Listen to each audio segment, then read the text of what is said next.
मिरक के मौके पर शहर हैदराबाद में दमे के मरीजों को 8 जून को मछली की दवा खिलाई जाएगी। नामपल्ली नुमाइश ग्राउंड में बतनी गौड़ ख़ानदान के अरकान ये दवा तकसीम करेंगे, जिसके लिए रियासत के मुख्तलिफ हिस्सों के साथ साथ मुल्क के मुख्तलिफ मकामात से दमे के मरीज़ हैदराबाद आते हैं।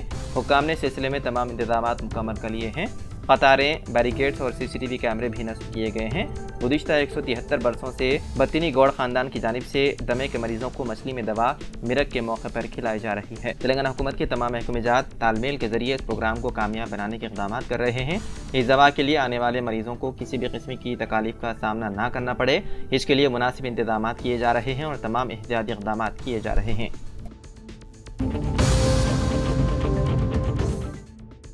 तेलंगाना के जिले मेदक में बिजली गिरने से 2 अफराद की हो गई मौत। ये वाक़या जिले के शमनापुर गांव में आया पेश। मज़कूर अफराद जंगल से लकड़ियां लाने के लिए गए थे, ताहम रात देर गए तक वापस नहीं हुए, जिस पर मुकामी अफराद ने कल शब उनकी तलाश शुरू की, जिसमें उनको नाकामी का सामना करना पड़ा। ताहम सुबह में उनकी तलाश का काम शुरू किया गया, जिसमें उन दोनों की नाशें पहाड़ी पर पाई गई। उनकी शनाख्त 50 साला सिद्दैया और 22 साला नंदू के तौर पर की गई है। उनकी नाशों को पोस्टमार्टम के लिए सरकारी अस्पताल मेदक मुंतकिल कर दिया गया। पुलिस ने सिलसिले में मुकदमा दर्ज करते हुए मसरूफ़ तहक़ीक़ात है।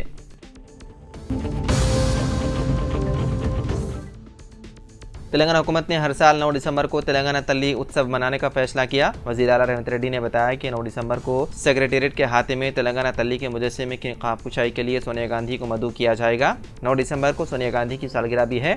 अलावज़ी उस दिन तश्कील तेलंगाना के लिए पहला मुस्बित कदम उठाया गया था। साबिक़ मरकज़ी वज़ीर दाखिला चिदम्बरम ने हुकूमत हिंद की तरफ से तश्कील तेलंगाना के लिए कदम उठाने का ऐलान किया था। उन तमाम उमूर को मद्देनज़र रखते हुए हुकूमत ने हर साल 9 दिसंबर को तेलंगाना तल्ली उत्सव के एहतमाम का किया फैसला।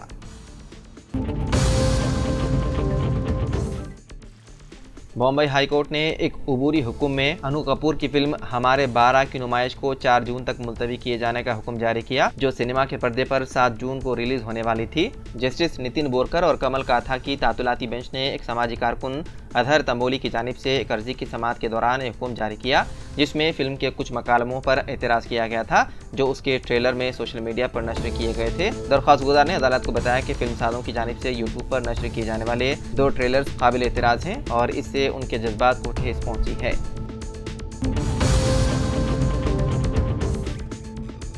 त्रिपुरा के तालिब इल्म चांद मलिक ने ऑल इंडिया कौमी अहलियत कम दाखिला टेस्ट अंडर ग्रेजुएट यानी कि नीट UG साल 2024 के इम्तिहान में पहली पोजीशन हासिल की।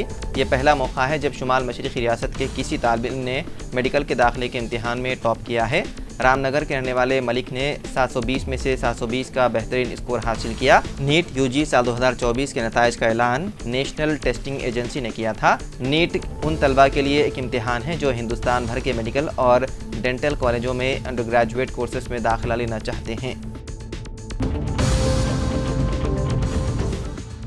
लोकसभा इंतखाबात में BRS पार्टी की शिकस्त के बाद सदमे से 2-4 BRS कारकुन का दिल का दौरा पड़ने से हो गया इंतकाल। जगतियाल के मलापुर मंडल के मोगलीपेटा में एक 80 साला BRS कारकुन गोलकुंडा थुक्कन्ना की दिल का दौरा पड़ने से मौत हो गई। थुक्कन्ना साल 2001 में पार्टी की तश्कील के बाद से BRS के रुकन और रियासती तहरीक में एक सरगर्म कारकुन थे। मंगल को पार्लिमानी इंतखाबात के नताइज बरामद होने के बाद वो मायूस हो गए। पार्टी की जानिब से कोई भी सीट हासिल करने में नाकामी पर मंगल की रात थुक्कन्ना को दिल का दौरा पड़ा। उन्हें फौरी तौर पर मुकामी अस्पताल ले जाया गया, जहां पर डॉक्टरों ने उन्हें मुर्दा करार दिया।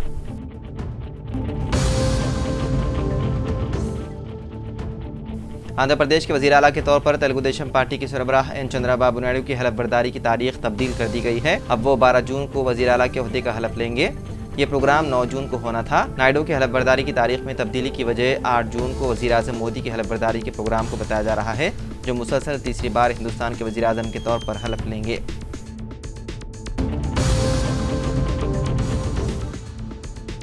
आंध्र प्रदेश के असेंबली इंतखाबात में इस मरतबा मुस्लिम नुमाइंदगी नहीं के बराबर हो गई है। 175 रुकनी असेंबली में तेलुगु देशम की जानिब से सिर्फ एक मुस्लिम उम्मीदवार को कामयाबी हासिल हुई।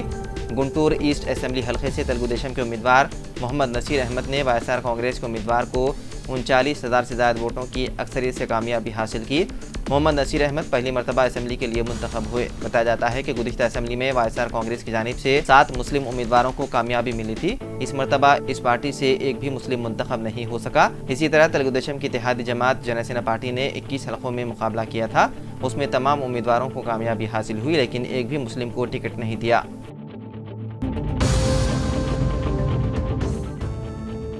आंध्र प्रदेश कांग्रेस की सदर वाय शर्मिला ने रियासती असम्बली और लोकसभा इंतखाबात के नताइज पर रद्द-ए-अमल जाहिर करते हुए कहा कि वो आवाम के फैसले को कबूल करती है।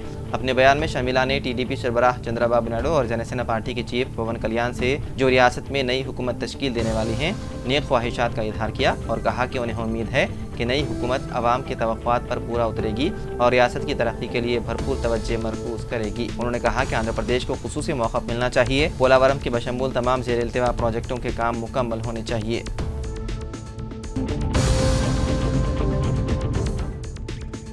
उत्तर प्रदेश के नोएडा और गाजियाबाद में एसी फटने से घर में आग लगने के 2 वाक़यात पेश आए हैं। नोएडा में एक हाई राइज सोसाइटी के 17वें मंजिल पर आग भड़क उठी, जबकि गाजियाबाद के वसुंधरा इलाके में घर की पहली मंजिल पर आग लगी जो दूसरी मंजिल तक भी फैल गई। फायर ब्रिगेड की टीम ने आग पर काबू पा लिया और कोई जानी नुकसान नहीं हुआ।